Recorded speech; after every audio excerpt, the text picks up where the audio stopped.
Welcome to St. Augustine's Weeks in the Wilderness. This is week 8, May 8th. The center of our community, the center of St. Augustine's Episcopal Church is really the sacrament of the Eucharist. As Christians, as Episcopalians, it's the Eucharist that is sort of the focus of our worship life together. Ever since the 1979 prayer book was introduced, most Episcopal parishes have celebrated the Eucharist every week. Some parishes even celebrate the Eucharist multiple times a week. It's this sacramental relationship with God that's really important to many of us, seeking God in the bread and wine, this strange, this mysterious, this sort of ridiculous way that we relate to God, that we enter into relationship with God, seeking what is invisible through something that is visible. Intangible. But as of today, May 8th, we haven't been able to share the Eucharist. We haven't been able to share communion for 2 months. 2 months. And this is sad. This is an absence.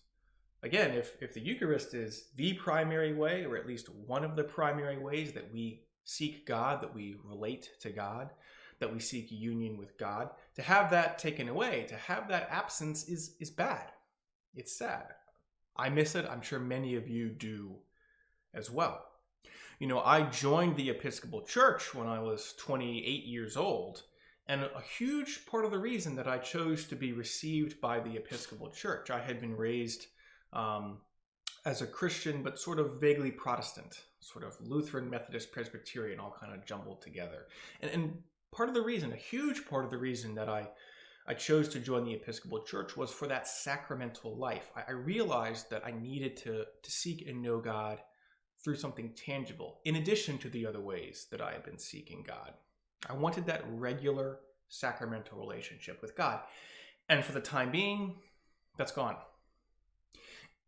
And we should admit and accept that this is a sad thing.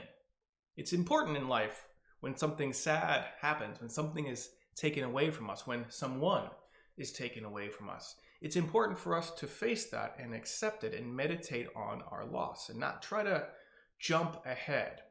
I think a lot of us always want to seek the silver lining. A lot of people during this pandemic have been asking, can we find the good that might come out of this pandemic? And while that's understandable, and I think ultimately even good, it's important to not rush that process. It's important to go through the sort of mourning and grieving of whatever it is that we have lost. So we haven't been able to receive communion, and that's bad. Full stop.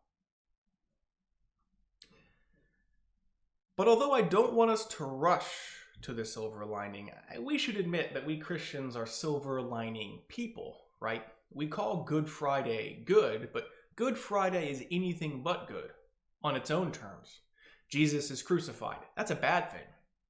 We call Good Friday good only because of what we know happens on Easter Sunday. You might say that Easter Sunday is the silver lining of Good Friday. We Christians are silver lining people. So what good might come from our missing of the Eucharist? What good could come from that absence? What's the silver lining here? Well, we could think of what we're doing right now not just as missing the Eucharist. We could instead say, look, we're fasting from the Eucharist. Now, it's not exactly a fast because we didn't choose it, and a real fast is something that we have to choose. And this absence, this lack of the Eucharist has been imposed on us. But if we thought about it as a fast, I think we might begin to be able to see some good coming from it, a silver lining. Now, a fast can be an act of penitence and of discipline, an act of penitence that is seeking forgiveness, seeking atonement, seeking healing, and an act of discipline, an act that strengthens us, right? And most fasts are penitential, and they're also about developing that discipline. But I've noticed in my own spiritual life when I fasted, something else normally happens too. And if you have ever fasted for a day, for example, you probably have shared this experience. For me, it's at around 2 or 3 p.m. If I fast for a whole day, I get up maybe really early, have a small breakfast, and then I fast the whole rest of the day until maybe the sun goes down, until dinner time. It's around 2 or 3 p.m. that I really start to feel hungry. There's almost a new level, a new dimension to the hunger. Something changes in your body where your body recognizes that it hasn't had food in a much longer period than it's used to. Your hunger just gets deeper, so much stronger. When we fast from something, when we really lack something that we need, we come to appreciate just how important it is. It's at 2 or 3 p.m. that I'm really struck by how much I depend on food. Of course, I knew that I needed food to live. Intellectually, I knew that, but the fast drives it home at an emotional and existential and spiritual level. And of course, for me, it also forces me to think too about issues of social justice and compassion, because I know that there are people who, fast every day, but it's not a fast that they chose, and it doesn't end at 5 o'clock. There are people in this world, people in this country, who experience that deep level of hunger constantly. And I begin to have just a tiny, tiny bit of understanding of what that might be like. Again, a tiny bit, because I know that when 5 o'clock rolls around or when the sun goes down, I'll be able to eat as much as I want. I'm fortunate that I've always had food in the pantry and money in the bank to get food. A fast teaches us our dependence on whatever we're lacking, and it can teach us something really important. So our fast from the Eucharist, if that's what we want to call it, our fast from the Eucharist is sad. It's a tragic absence, but it can teach us important things. It teaches us how important the Eucharist itself is, and it also teaches us just how important it is for us to seek God in our lives. So it opens a space for us to seek God in perhaps new ways. If we can't know God and love God and seek God in the Eucharist, in what other ways can we know and seek and love God? For the last 5 weeks, we've been using a prayer of spiritual communion during morning prayer.